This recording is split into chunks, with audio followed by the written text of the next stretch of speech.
오늘 예배에 참석하신 모든 분들을 환영합니다. 이 시간 주님의 은혜가 넘치는 귀한 시간 되시기를 바랍니다.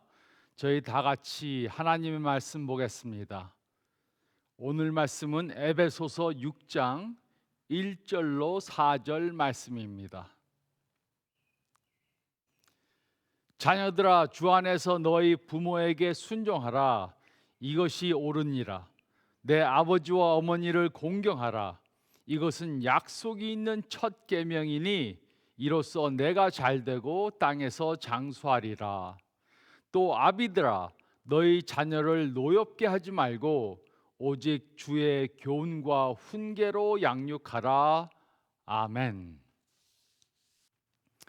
우리는 지금 초자연적인 가정이라는 설교 시리즈를 하고 있습니다. 이번 시리즈 동안 우리는 하나님께서 원하시는 초자연적인 가정을 이루기 위한 하나님의 계획에 대해 생각해 보고 있습니다. 첫째 주에는 초자연적인 아내들이 되기 위한 하나님의 계획에 대해 생각해 보았습니다. 둘째 주에는 초자연적인 남편들이 되기 위한 하나님의 계획에 대해 생각해 보았습니다. 그리고 오늘은 초자연적인 부모들이 되기 위한 하나님의 계획에 대해 생각해 보겠습니다. 좋은 부모가 되는 것은 매우 어렵습니다. 많은 부모들에게는 자녀를 과잉하려는 경향이 있고 저도 그 예외는 아니었습니다. 제 딸이 13살이 되었을 때 저는 제 딸과 사귈 남자친구를 위한 내 딸과 사귀기 위한 간단한 규칙을 썼습니다. 이것이 바로 그 규칙이었습니다. 첫째로, 내 딸과 사귀기 시작하면 내 딸이 그 관계를 끝낼 때까지 다른 사람은 사귀지 않아야 한다. 둘째로, 내가 내 딸을 언제 집으로 데려올 것이냐고 물으면 내가 원하는 유일한 대답은 일찍이다. 셋째로, 내 딸의 몸에 손대지 말라. 내 딸의 몸에서 손을 떼지 못한다면 내가 제거하겠다. 넷째로, 내 딸을 울리면 내가 너를 울리겠다. 다섯째로, 두려워하라. 나를 매우 두려워하라. 모든 농담을 제쳐놓고 요즘 좋은 부모가 되는 것은 극히 어렵습니다. 그래서 하나님께서 원하시는 초자연적인 부모가 되기 위해 우리가 알아야 할 간단한 원리가 있습니다. 그 원리는 바로 이것입니다. 과거의 부모님의 행동은 현재 우리가 부모님과 어떤 관계를 갖고 있는지 결정해 주었습니다. 부모님들이 자녀들에게 어떻게 대했는가? 부모님들이 서로에게 어떻게 대했는가? 부모님들이 무슨 말씀을 했는가 보다 어떤 행동을 했는가가 지금 우리가 부모님과 어떤 관계를 갖고 있는가 결정해 주었습니다. 이것은 현재 부모의 행동이 미래에 자녀들과 어떤 관계를 가질 것인가를 결정해 준다는 것을 말해 줍니다. 우리가 현재 자녀들을 어떻게 대하는가는 그들이 장년이 되어서 우리와 어떤 관계를 가질 것인가를 결정해 줍니다. 두려워지지 않습니까? 부모의 행동은 자녀들이 부모를 얼마나 존중하는가를 결정해 줍니다. 그리고 이것은 결국 부모와 자녀가 어떤 관계를 가질 것인가를 결정해 줍니다. 이것은 매우 중요한 사실입니다. 그 이유는 존경을 받지 못하면 영향력을 끼칠 수 없기 때문입니다. 그러므로 부모들이 자녀들에게 영향력을 끼치기 위해 자녀들에게 존경을 받아야 합니다. 그리고 얼마나 존경을 받는가 하는 것은 지금 부모의 행동에 따라 결정이 됩니다. 오늘 말씀은 이미 부모인 분들 또 미래의 부모가 되실 분들, 아니면 아이들을 양육하는데 영향을 끼치는 분들에게 매우 중요한 메시지입니다. 그리고 오늘 배우는 원리는 우리들의 모든 다른 관계에도 적용이 됩니다. 예수님께서는 자녀 교육에 대해 직접 말씀하시지는 않으셨습니다. 하지만 그 원리에 대해서는 많이 말씀해 주셨습니다. 그리고 사도 바울은 에베소서에 예수님께서 가르쳐 주신 원리를 자녀 교육에 적용해 주었습니다.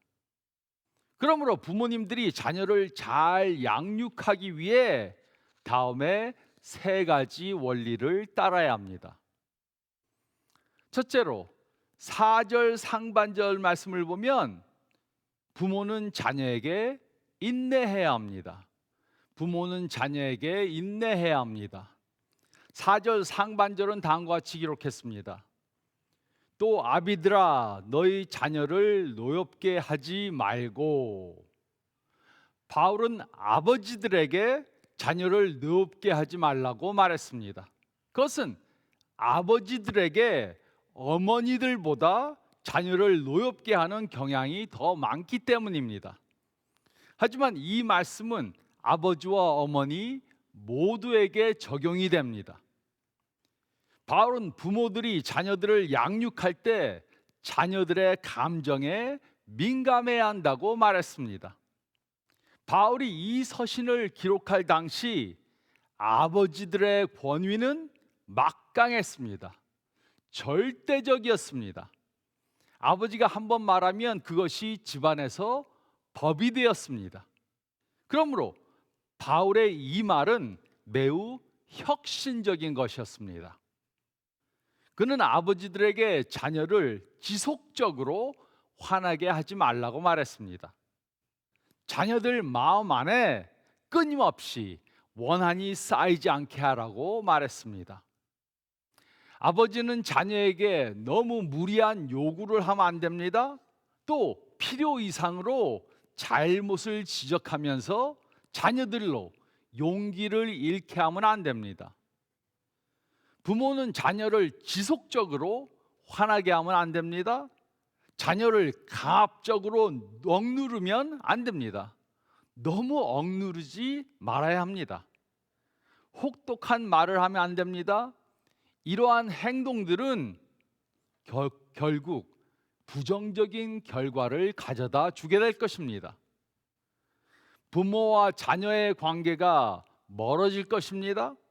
자녀들이 낙심하게 될 것입니다. 용기를 잃게 될 것입니다. 동기를 상실하게 될 것입니다. 부모들의 요구에 미칠 수가 없어서 결국 포기하게 될 것입니다.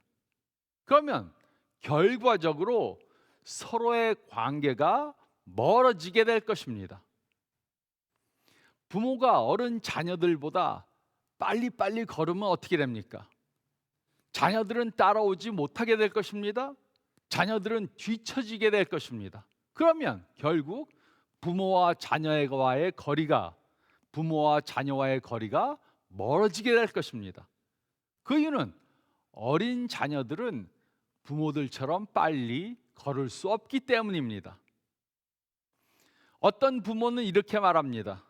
우리 아이는 잔소리를 하지 않으면 아무것도 하지 않습니다. 그러면 미래에 이런 사람이 되지 못할 것입니다. 그런데 이런 사람이란 어떤 사람을 말합니까? 그것은 부모가 원하는 사람입니다. 많은 부모들은 자신이 원하는 사람을 염두에 두고 자녀들에게 이런 사람이 되라고 강요합니다. 그런데 이것이 과연 옳은 것입니까? 부모들은 자녀들이 부모가 원하는 사람들이 되기 하기 위해 그렇게 요구하기보다는 하나님께서 원하시는 사람이 되도록 도와주어야 합니다. 부모들은 자녀들로 하나님께서 주신 사명을 찾아서 그것을 이루는 사람들이 되게 도와야 합니다. 이것이 바로 좋은 부모가 하는 것입니다. 저는 아직까지 이렇게 말하는 부모를 본 적이 없습니다. 아이가 어렸을 때 제가 더 엄하게 해야 할 것을 그렇게 하지 않았습니다. 이렇게 말하는 부모를 본 적이 없습니다.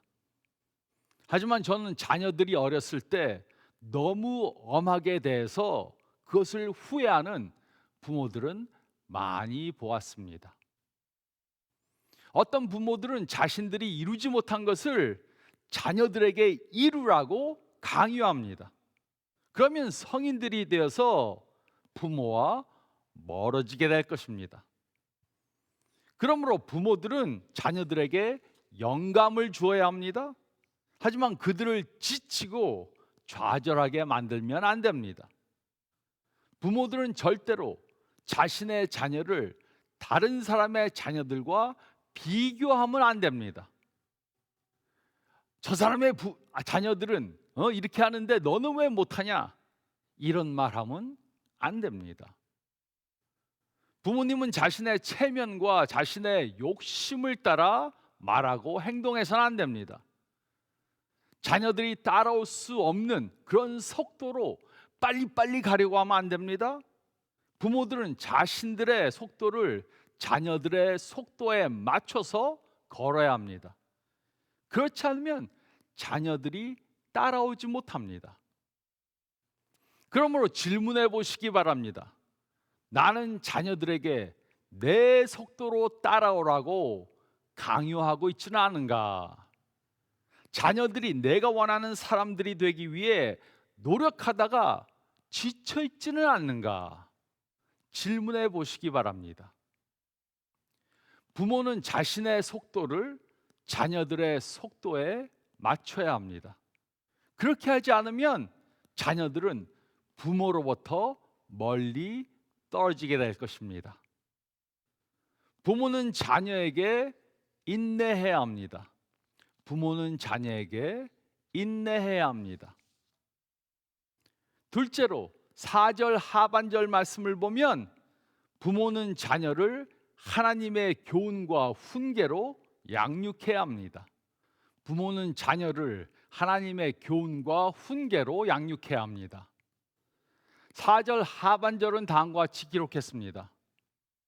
오직 주의 교훈과 훈계로 양육하라. 자녀들은 하나님의 선물입니다. 그러므로 부모들은 자녀들을 하나님을 위해 하나님 안에서 양육해야 합니다. 그러기 위해 부모는 자녀들을 주의 교훈과 훈계로 양육해야 합니다. 요즘 부모들은 자녀들에게 여러 가지 교육을 시킵니다. 학교에 가서 공부하게 합니다. 또 과외 공부를 시키고 학원에 보내서 공부하게 합니다. 또 음악, 미술, 태권도, 배구, 농구, 수영, 수학, 또 영어 여러 가지 레슨들을 받게 합니다. 물론 이런 교육도 다 좋은 것입니다. 하지만 부모들은 우선적으로 자녀들을 주의 교훈과 훈계로 양육해야 합니다. 이곳에 양육하라는 단어는 육체적으로, 교육적으로, 영적으로 양육하는 것을 다 포함합니다. 그리고 부모들은 자녀들을 양육할 때 너무 모질게 하면 안 됩니다. 바울은 자녀들을 양육하는 두 가지 방법에 대해 말했습니다. 첫째는 교훈입니다. 교훈. 교훈은 엄한 훈련을 뜻합니다. 둘째는 훈계입니다. 훈계는 말로 옳고 그른 것을 가르치는 것을 뜻합니다. 부모님들은 자녀들을 양육하기 위해 교훈적인 순간을 만드는 것도 좋지만 그보다 결정적인 순간을 만들어야 합니다. 교훈적인 순간이란 말로 가르치는 것을 말합니다. 하지만 결정적인 순간이란 마음속 깊이 깨달아 스스로 결정하게 하는 순간을 말합니다. 제가 그 예를 드리겠습니다. 제가 초등학교 5학년 때 집에 돈이 놓인 것을 보면 가져다 썼습니다. 아버지나 어머니가 돈을 놔두면 저는 그것을 가져다가 썼습니다. 저는 그것이 잘못된 것인 줄 알면서도 그 돈을 노는데 또 무엇을 사 먹는데 썼습니다. 하루는 어머니가 저를 좀 보자고 하셨습니다. 그리고 이렇게 말씀하셨습니다. 내가 돈을 가져다 쓰는 것을 안다. 만약 진실을 말하면 용서해 줄 거야.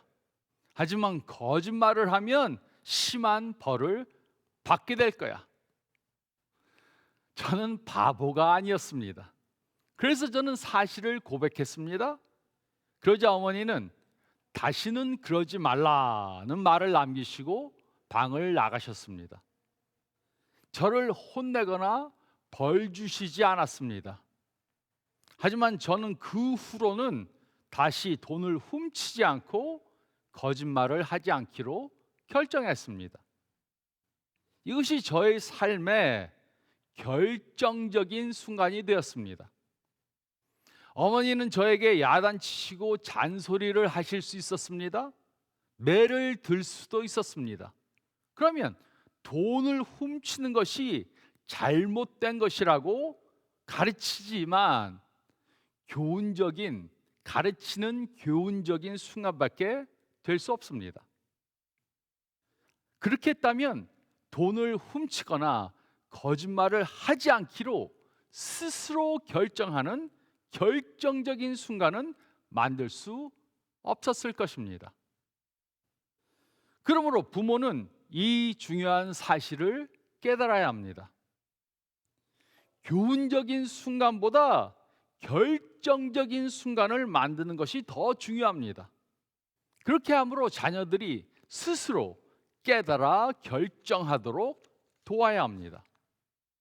그런데 많은 부모들이 결정적인 순간보다 교훈적인 순간을 만드는 것을 더 좋아합니다. 자녀들이 무엇인가를 잘못하면 부모는 야단칩니다. 자녀들의 잘못을 지적하고 잔소리를 합니다. 그러면 이것은 교훈적인 순간은 되지만 가장 자녀들이 싫어하는 순간을 만드는 것입니다. 그렇게 한다고 자녀들이 바뀌는 것이 아닙니다. 그러므로 부모들은 교훈적인 순간보다 결정적인 순간을 만들어야 합니다. 하지만 어떤 부모는 자신들의 자존감 때문에 결정적인 순간을 만들지 못합니다. 그래서 야단치는 순간만 만듭니다. 부모의 이런 행동과 말은 자녀들의 기억 속에 남게 됩니다. 그러면 자녀들에게 부정적인 영향을 줄 수 있습니다. 부모들 중에는 다른 사람들에게는 좋은 조언을 하면서 자신은 그렇게 하지 못하는 사람들이 있습니다. 그 이유는 자신의 자존심 때문입니다. 자녀들이 말을 듣지 않으면 부모는 무시당한 것 같은 느낌을 받습니다. 그래서 화를 냅니다. 그러면 결정적인 순간을 놓치고 자녀들에게 화를 내며 따지는 그런 순간을 만들게 됩니다. 부모는 자신의 감정이나 자존심보다 자녀들의 유익을 가장 먼저 중요시 여겨야 합니다. 부모는 자녀를 하나님의 교훈과 훈계로 양육해야 합니다. 부모는 자녀를 하나님의 교훈과 훈계로 양육해야 합니다. 그리고 셋째로 1절로 3절 말씀을 보면 부모는 자녀에게 부모를 공경하는 법을 가르쳐야 합니다. 부모는 자녀에게 부모를 공경하는 법을 가르쳐야 합니다. 1절로 3절은 다음과 같이 기록했습니다. 자녀들아, 주 안에서 너희 부모에게 순종하라. 이것이 옳으니라. 내 아버지와 어머니를 공경하라. 이것은 약속이 있는 첫 계명이니 이로써 내가 잘 되고 땅에서 장수하리라. 이곳에서 바울은 자녀들에게 말했습니다. 첫째로 자녀들은 먼저 부모님에게 순종해야 합니다. 특히 자녀들이 어려서는 부모님이 하라는 것을 그대로 해야 합니다. 이것이 하나님이 보시기에 옳은 것입니다. 자녀들이 부모님에게 순종하는 것은 하나님의 명령입니다. 그리고 둘째로 자녀들은 부모님을 공경해야 합니다. 자녀들이 성인이 되면 어렸을 때처럼 부모에게 무조건 순종하기보다는 부모님을 공경해야 합니다. 공경하는 것은 단지 복종하는 것이 아닙니다. 공경하는 것은 존경하고 경의를 표하는 것입니다. 공경하는 것은 하나님께서 자신보다 높은 위치에 둔 사람에게 사랑을 보이는 것입니다. 바울은 이것이 약속이 있는 첫 계명이라고 말했습니다. 이것은 10계명 중 5번째 계명이지만 이 계명에는 약속이 달려 있습니다. 출애굽기 20장 12절은 이렇게 기록했습니다. 내 부모를 공경하라. 그리하면 내 하나님 여호와가 내게 준 땅에서 내 생명이 길리라. 이 계명에는 약속이 포함되어 있습니다. 그 약속이 무엇입니까? 그것은 바로 하나님의 축복을 받는 삶입니다. 자녀들이 부모님을 공경하면 그들은 하나님의 축복을 받게 됩니다. 이것이 바로 내가 준 땅에서 내 생명이 길리라, 이 말씀의 의미입니다. 그러므로 부모는 자녀들에게 부모를 공경하는 것을 가르쳐야 합니다. 하지만 이것은 말로 되는 것이 아닙니다. 그러므로 부모는 자녀들에게 부모를 공경하는 것을 어떻게 가르쳐야 합니까? 자녀들이 어릴 때는 부모들이 자녀들보다 훨씬 더 빨리 걷습니다. 하지만 자녀들이 성장하면서 부모들의 속도를 따라가게 됩니다. 점점 더 걷는 속도가 빨라집니다. 그런데 부모들은 나이가 들면서 그 속도가 더 늦어지게 됩니다. 그래서 결국 자녀들은 부모님보다 더 빨리 걷게 됩니다. 그러므로 그렇게 되면 자녀들은 나이 드신 부모님의 보조에 맞춰야 합니다.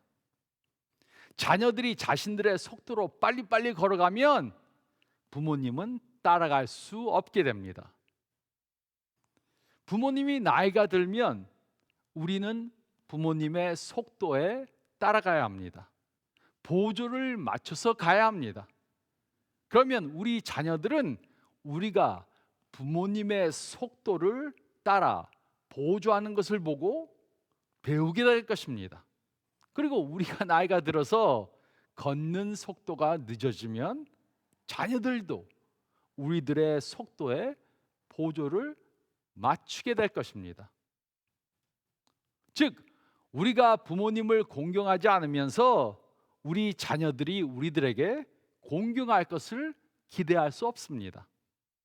그러므로 우리는 우리 자녀들에게 우리가 부모님을 공경하는 것을 행동으로 보여줘야 합니다. 우리가 부모님을 공경하면 자녀들이 우리가 하는 것을 보고 그 후에 미래에 우리를 똑같이 공경하게 될 것입니다. 이것이 부모를 공경하는 자녀를 양육하는 방법입니다. 한 부부가 자녀들과 함께 살았습니다. 또 그 부부는 자신들의 아버지를 모시고 살았습니다. 그 할아버지는 점점 늙어가면서 자기 몸을 잘 가누질 못해서 식사를 하다가 국물을 자주 쏟았습니다. 그래서 부모님들이 걱정했습니다. 그들은 할아버지가 더 이상 가족들과 함께 식탁에 앉아서 식사하지 않고 혼자 방 한 구석에 앉아서 식사하도록 했습니다. 그러나 상황이 더 악화되었습니다. 결국 그는 식사할 때 수저를 사용할 수 없었습니다. 그들은 할아버지의 음식을 큼지막한 여물통에 넣어서 그 혼자서 구석에서 먹게 했습니다. 숟가락과 젓가락을 주지 않고 음식을 손으로 집어서 먹게 했습니다. 그러던 어느 날 부모들은 자녀들이 무엇인가를 만드는 것을 보았습니다. 아이들이 톱과 망치와 나무와 못을 가지고 무엇인가를 만들고 있었습니다. 그래서 아이들에게 무엇을 만드는 것이냐 물었습니다. 아이들은 엄마 아빠가 나이가 들었을 때를 대비해서 여물통을 만들고 있습니다. 그렇게 말했습니다. 자녀들은 자신의 부모가 할아버지를 대하는 것을 보고 똑같이 배워서 행하고 있었던 것입니다. 자녀들은 자신의 부모가 할아버지, 할머니 대하는 것을 보고 똑같은 방식으로 자신들의 부모님을 대하게 될 것입니다.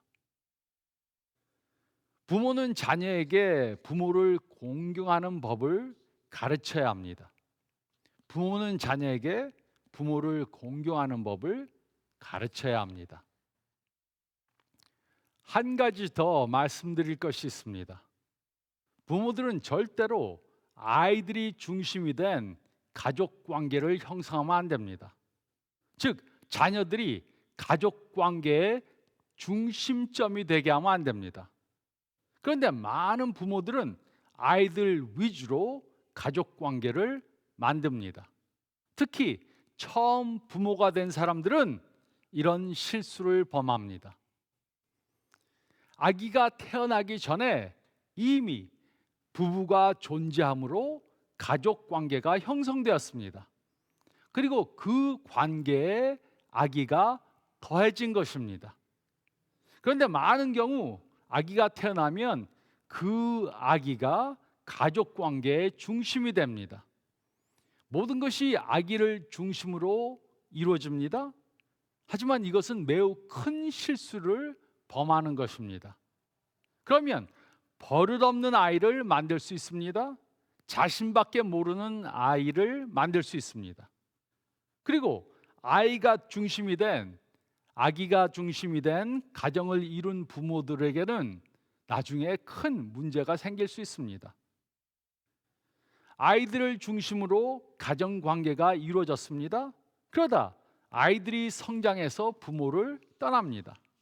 그러면 부부관계에 공통점이 더 이상 없게 됩니다. 그래서 어떤 부부들은 자녀가 성장해서 집을 떠나면 이혼합니다. 다 나이가 들어서 이혼을 합니다. 자녀들이 어릴 때는 아이를 키우느라 정신이 없이 살았습니다. 그런데 아이가 없어지니까 남과 사는 것처럼 느껴집니다. 그러므로 아이들이 중심된 가정 관계를 형성하면 안 됩니다. 또 어떤 할아버지나 할머니들은 손자, 손녀가 중심이 된 가족 관계를 형성합니다. 그러면 그와 똑같은 문제를 또 맞게 됩니다. 똑같은 결과를 맞게 됩니다. 자녀들, 손자, 손녀들은 하나님께서 주신 선물이지만 그들이 중심이 된 가족 관계를 형성하면 안 됩니다. 부모는 성경적으로 자녀들을 양육시켜야 합니다. 그러기 위해 부모는 자녀들에게 인내해야 합니다. 너무 빨리 성장하도록 밀치면 안 됩니다. 부모는 자녀를 하나님의 교훈과 훈계로 양육해야 합니다. 다른 교육을 시키는 것도 다 중요합니다. 하지만 하나님에 대해 가르치는 것을 등한시하면 안 됩니다. 부모는 자녀에게 부모를 공경하는 법을 가르쳐야 합니다. 행동을 통해 내가 먼저 나의 부모를 공경함으로 행동을 통해 부모를 공경하는 법을 가르쳐야 합니다. 하늘 아버지께서는 항상 우리들에게 보조를 맞춰 주십니다.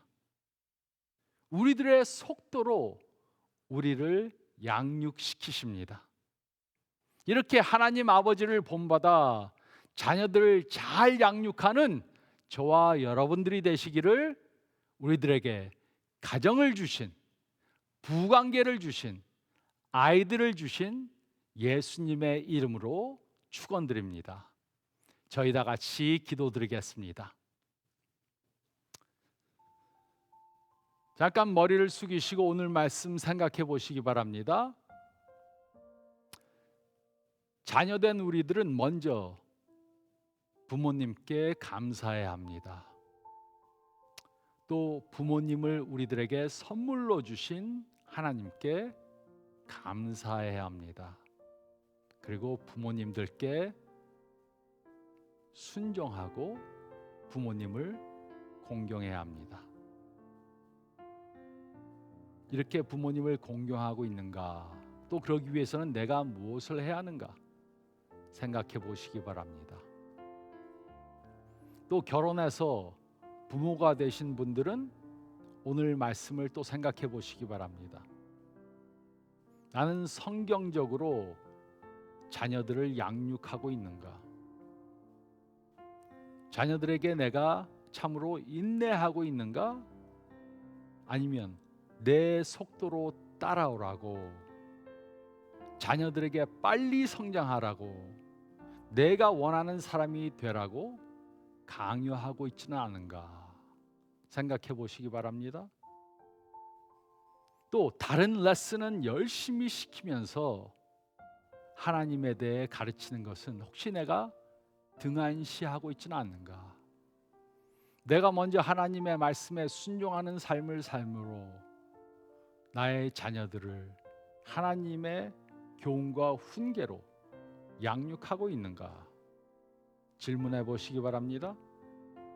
그리고 내가 먼저 나의 부모님들을 공경함으로 내 자녀들이 그것을 보고 나를 공경할 수 있도록 부모를 공경하는 법을 가르치고 있는가?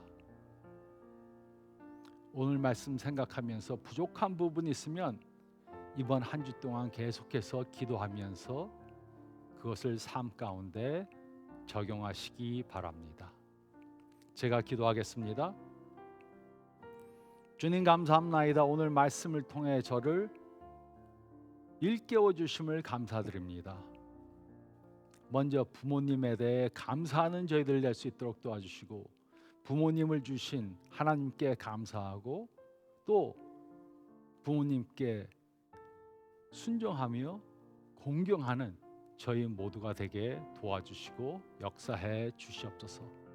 또 부모된 저희들에게 하나님의 은혜를 주시사 오늘 배운 방식대로 하나님의 말씀대로 저희 자녀들을 잘 양육하게 도와주시옵소서. 저희가 말로만 가르치는 것이 아니라 행동으로 보여주는 부모들이 되게 주님 역사해 주시옵소서. 혹시 하나님을 떠난 자녀들이 있을 수 있습니다. 저희가 낙심하지 말고 계속해서 자녀들이 하나님을 믿도록 기도하고 삶을 통해 예수님을 보여주는 저희 부모들이 되게 주님 역사해 주시옵소서. 한 주간 이렇게 살 수 있도록 도와주시옵소서. 감사드리며 이 모든 말씀 우리 주님 예수 그리스도의 이름 받들어 간절히 기도드리옵나이다. 아멘. 한 주간 동안 이렇게 놀라운 초자연적인 가정을 이루어 가시기 바랍니다. 건강하시기 바랍니다.